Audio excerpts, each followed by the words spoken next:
En esta última parte del capítulo 3, donde estamos estudiando la transformada Z y sus propiedades para analizar sistemas lineales tiempo invariante, vamos a enfocarnos en los sistemas lineales tiempo invariante que se pueden representar o describir por ecuaciones de diferencias, ecuaciones de diferencias lineales, ¿ya? Con coeficientes constantes.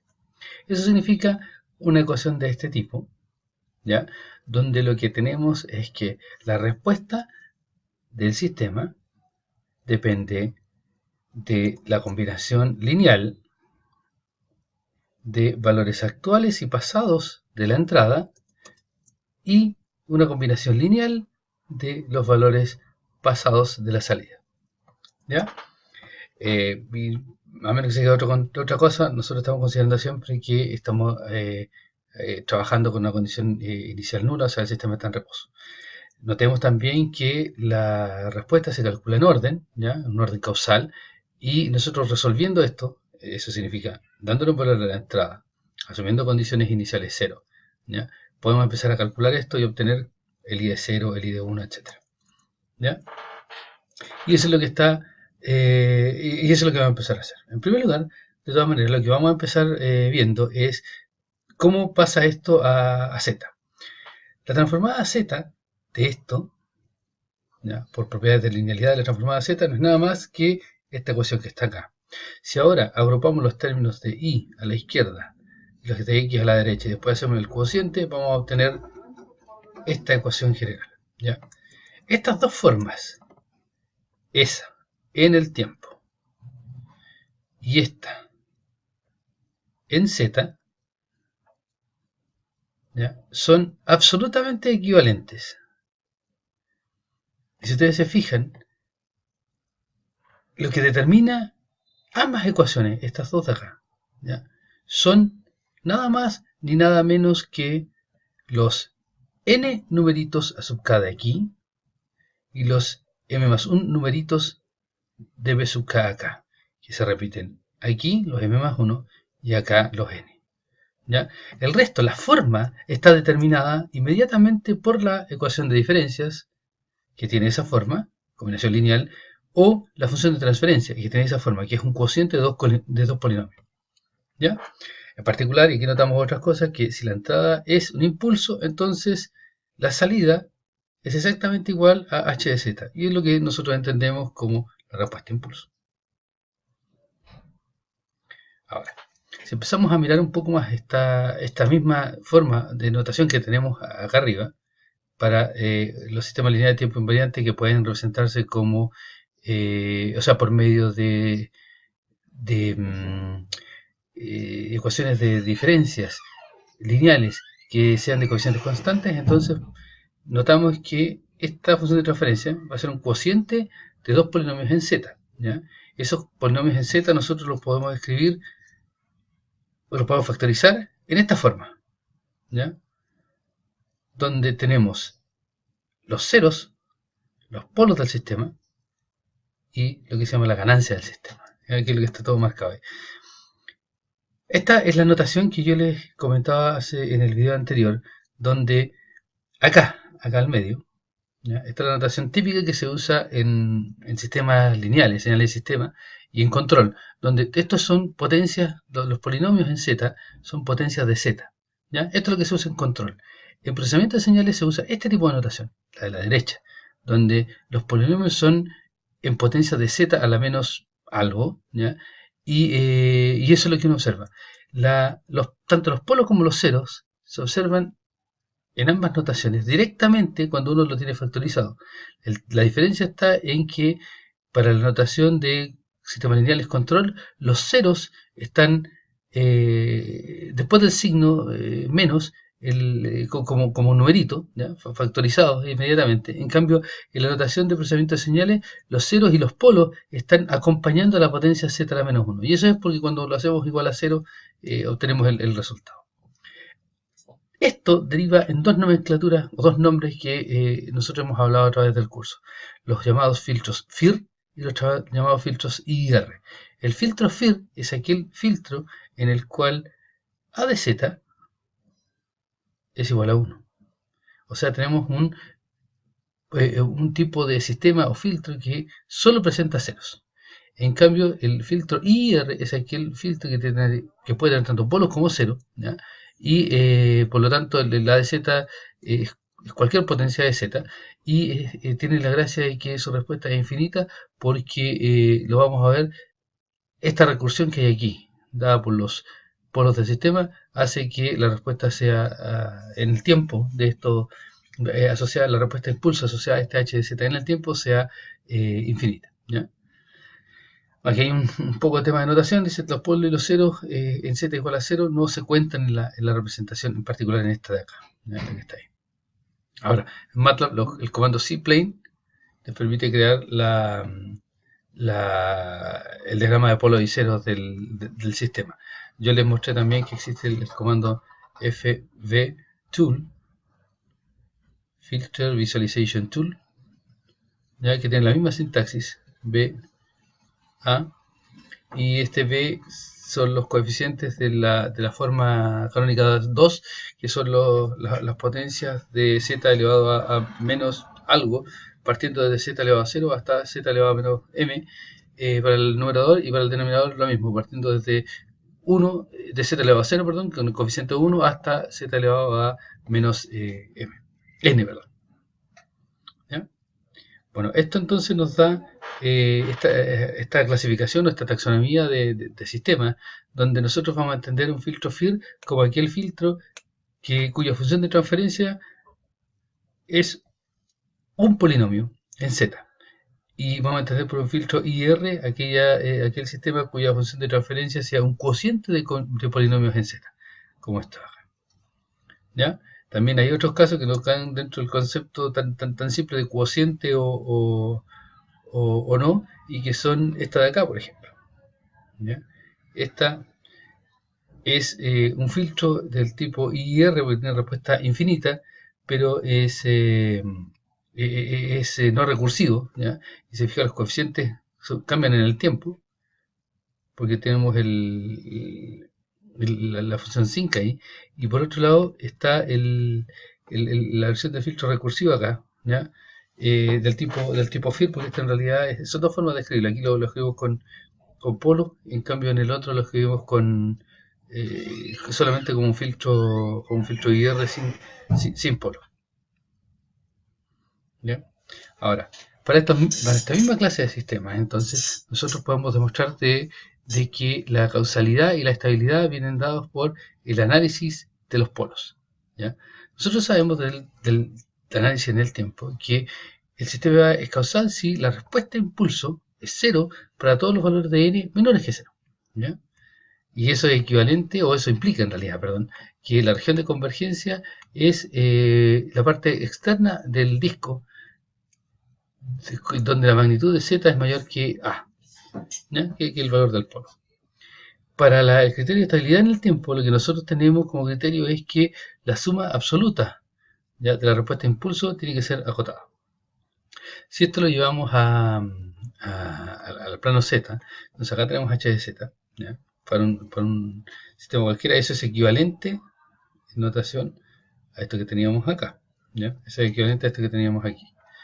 Bueno, si lo llevamos al plano z, nosotros podemos pasar, usamos la transformada z inversa, y nos vamos a dar cuenta de que en este caso particular, la transformada z inversa de SH de z, cuando el sistema, insisto, es un sistema lineal tiempo invariable que puede ser descrito o caracterizado por una ecuación de diferencia lineales de coeficiente constante. ¿Ya? Los coeficientes constantes están aquí, que son las funciones de los polos y de los ceros. ¿Ya? Cuando lo pasamos al tiempo, nos da inmediatamente que esto es causal. Por eso, ¿ya? Y por eso ahí. Y al mismo tiempo, si nosotros aplicamos el criterio de suma absoluta, vamos a ver que este lado de acá está acotado por este lado de acá, por la desigualdad triangular en el fondo. Y vemos que todas estas cosas, o sea, estos no van a tener problema, porque es una parte finita. En cambio, aquí está el criterio, este es lo que complica la existencia. Esa es la suma infinita, que tiene que ser infinitamente sumable. Y esa va a ser va a ser absolutamente sumable, ¿ya? O va a converger siempre y cuando los polos estén dentro del círculo unitario, porque ese es un número entero positivo que va aumentando, ¿ya? Y ese es el resultado que ya conocíamos. Ahora, otra cosa que es importante tener en cuenta en el análisis es que nosotros podemos, si estudiamos los sistemas de primer y segundo orden, entonces nosotros vamos a poder descomponer cualquier sistema en sistemas de primer y segundo orden y vamos a poder entender la respuesta de todos ellos utilizando el principio de superposición. ¿Ya? Esto viene dado porque para el caso de esta clase de sistemas, ¿no? De ecuaciones de diferencia lineales con coeficiente constante, entonces nosotros podemos escribir el sistema en general h de z, o los polios 0, o escribirlo así simplemente como polinomio en z, y eso es exactamente igual a escribirlo de esa manera. ¿Ya? Entonces, por teorema fundamental del álgebra, nosotros podemos ver de que esta parte de acá, la parte de más a la derecha, nosotros la podemos descomponer en dos sumatorios. Uno, donde hay polos reales, y el otro es donde hay polos complejos conjugados. Insisto, esto es teorema fundamental del álgebra porque nosotros tenemos polinomios en Z. ¿Ya? Y estos polos reales son de primer orden y los polos complejos conjugados son de segundo orden. ¿Ya? Y eventualmente eso podrían ser dos polos reales. Entonces, si nos paramos ahora a analizar esta ecuación, se fijan, es una ecuación de primer orden, cuya función de transferencia viene dado por eso de. Nosotros sabemos inmediatamente de esto, de que el sistema es causal, ¿ya? Aquí está su región de convergencia, y esta es la respuesta a impulso, ¿ya? Aquí está en el tiempo la causalidad, y vemos aquí de que esto va a converger siempre y cuando el A sea menor que 1. Aquí en realidad tenemos todos los casos, ¿ya? Para este sistema. ¿Ya? El B es simplemente un valor que amplifica. Si el A está en el A es un valor positivo menor que 1, entonces nosotros tenemos una exponencial que decrece. Si el A es 1, esto es el impulso, el escalón unitario, ¿ya? Y esto es marginalmente estable. Esto es estable. Y si el A está fuera de 1, esto es inestable y una exponencial creciente. Si el A ahora, para este sistema de primer orden, es un valor negativo, ¿ya? Menor que 1, entonces tenemos una exponencial decreciente, estable por lo tanto, pero que está alternando valores positivos y negativos por el valor que tiene A. En cambio, si está en menos 1, tenemos un escalón unitario, pero que va alternando sus valores, y si es mayor que 1, tenemos la exponencial creciente. ¿Ya? Vamos a ver que la respuesta es básicamente la misma y que tiene que ver simplemente con el valor de A y con el criterio de estabilidad. Para el caso de un sistema de segundo orden, entonces nosotros vamos a ver que I de n es igual a valores actuales y pasados de la entrada y valores pasados, segundo orden, de la salida.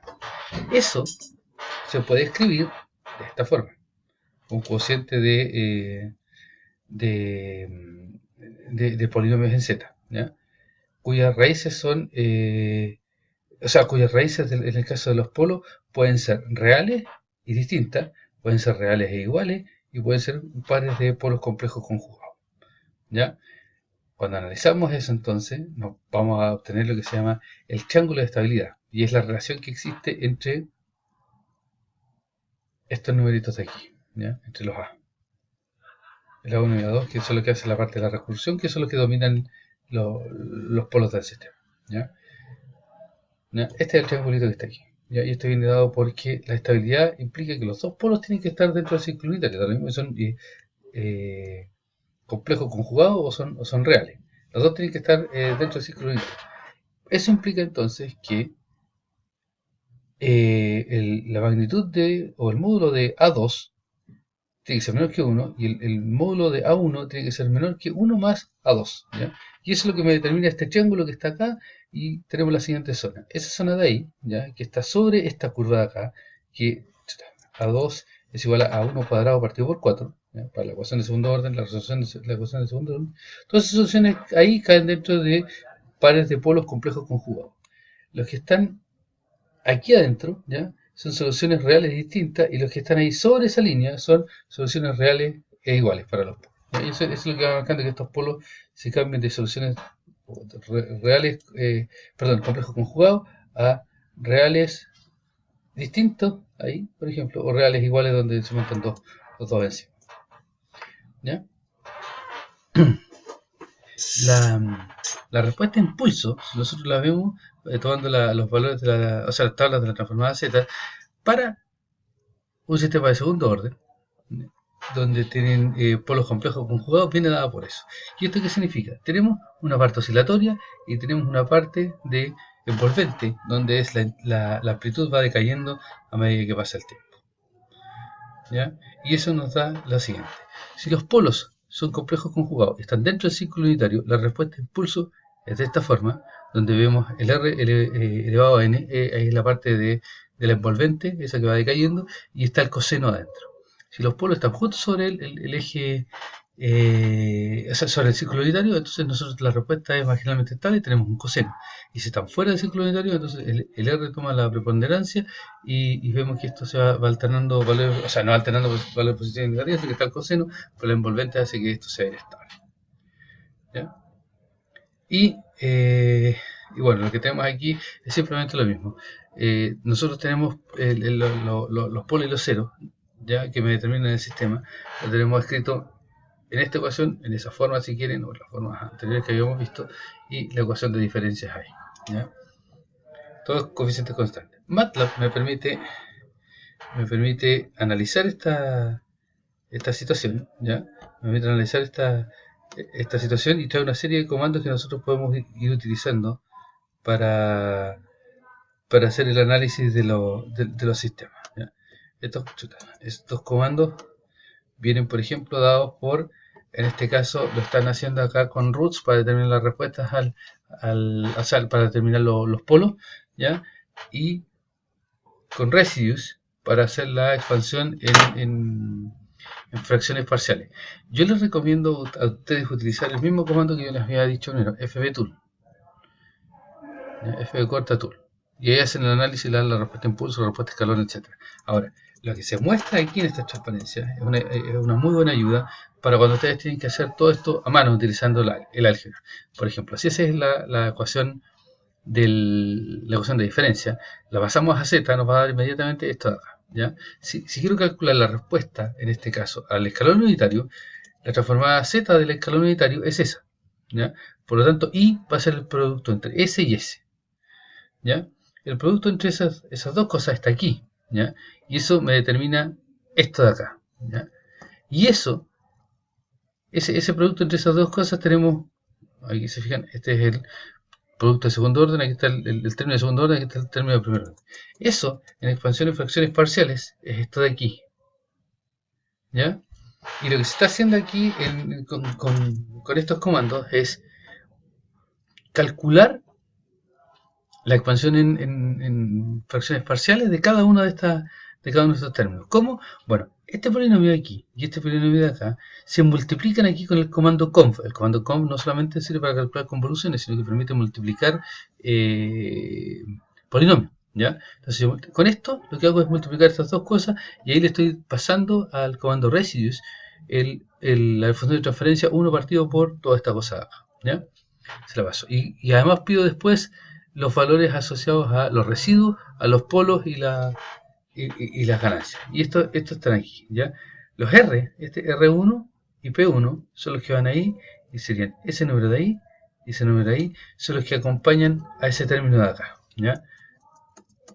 Este número de aquí, ese es R1 y ese va ahí, es el residuo de ahí. Este es el polo 1 y ese polo 1 va ahí.